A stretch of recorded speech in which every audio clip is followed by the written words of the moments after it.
हाय दोस्तों, कैसे हैं आप। जय हिंद। उम्मीद है कि आप अच्छे होंगे। अगर आपके अंदर बेल्ट की नौकरी करने का जज्बा है, आपके अंदर एक देशभक्ति और देश सेवा फौज के जरिए से करने की आपके अंदर एक इच्छा शक्ति है और आपने एसएससी जीडी का फार्म भरा है या आप भरना चाहते हैं, तो ये वीडियो आपके लिए है।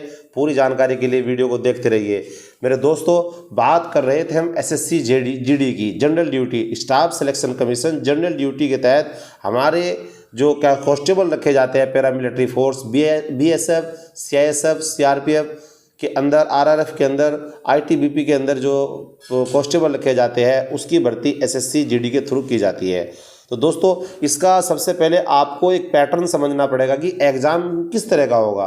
पेपर जो होगा वो कागज़ पेपर पर नहीं होगा। आपका जो एग्ज़ाम होगा वो कंप्यूटर बेस्ड टेस्ट होगा।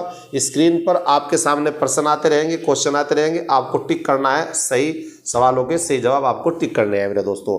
जी हाँ, यहाँ पर जो पेपर रखा गया है उसके 4 पार्ट यहाँ पर बनाए गए हैं।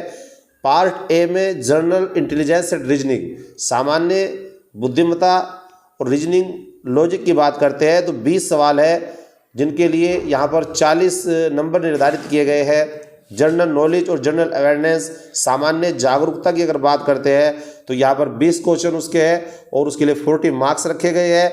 एलिमेंट्री मैथमेटिक्स जो हम 8वीं लेवल तक पढ़ते हैं उसके लिए 20 क्वेश्चन और उसके लिए 40 मार्क्स निर्धारित किए गए हैं।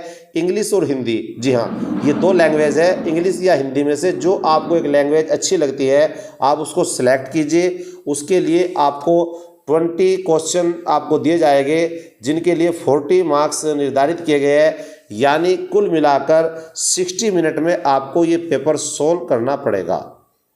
80 सवाल यहाँ पर रखे गए हैं और 160 मार्क्स है। अगर आप लगभग 130 यानी 130 मार्क्स अगर आप हासिल करते हैं तो आपकी इसमें जॉब पक्की है। तो अब बात करते हैं थोड़ा सिलेबस की कि किस तरह का यहाँ पर सिलेबस रखा गया है। जी हाँ, सबसे पहले मैं बात करता हूँ यहाँ पर मैथमेटिक्स की।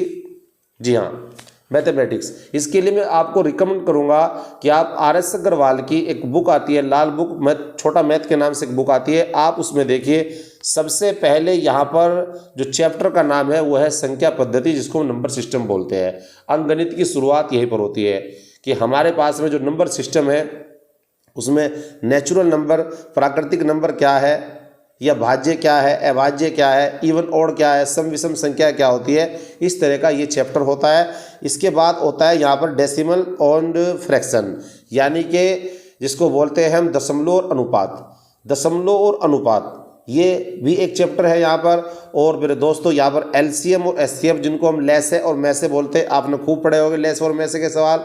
और यहाँ पर प्रतिशत के सवाल भी रखे गए हैं दोस्तों, और मेंसुरेशन के सवाल है, समय और कार्य के सवाल है कि 10 मजदूर किसी काम को 8 दिन में करते हैं, 4 मजदूर उस काम को कितने दिन में करेंगे, या एक पानी की टंकी 3 घंटे में भर जाती है, 2 टंकी एक साथ चला दी जाती है तो कितने टाइम में भर पाएगी।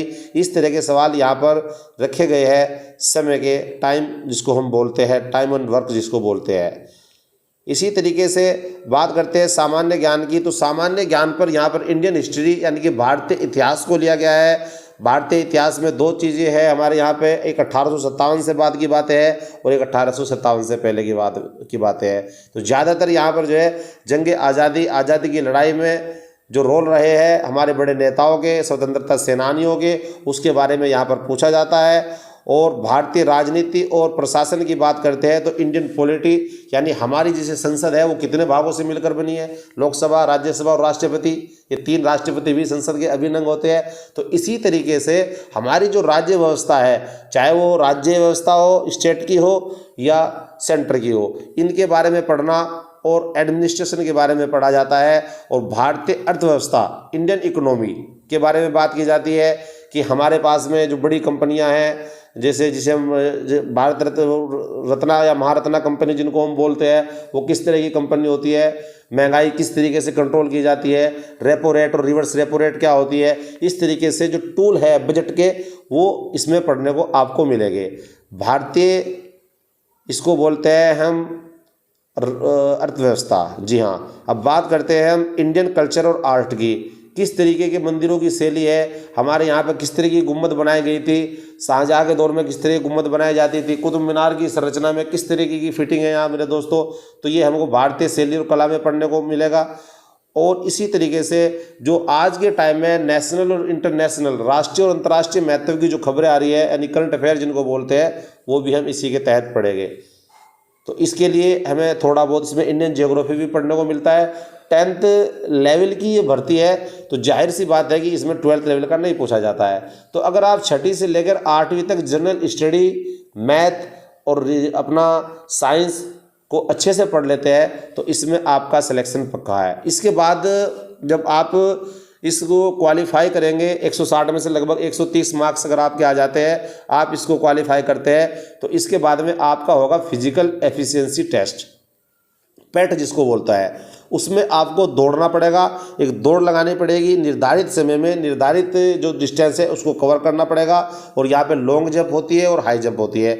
मेडिकल टेस्ट की अगर बात करते हैं तो यहाँ पर आदमी की आंखें, आदमी के कान चेक होते हैं और उसके शारीरिक विकास, उसकी फिजिकल स्ट्रक्चर को, डेवलपमेंट को देखा जाता है। तो इस तरीके से हम भारत देश की सेवा करने के लिए पैरा मिलिट्री फोर्स में अपनी 60 साल तक की आयु तक सर्विस करने के लिए नौकरी पा सकते हैं अगर आप मेहनत करते हैं। तो इसके लिए मैं आपको 4 बुक रिकमेंड करूंगा।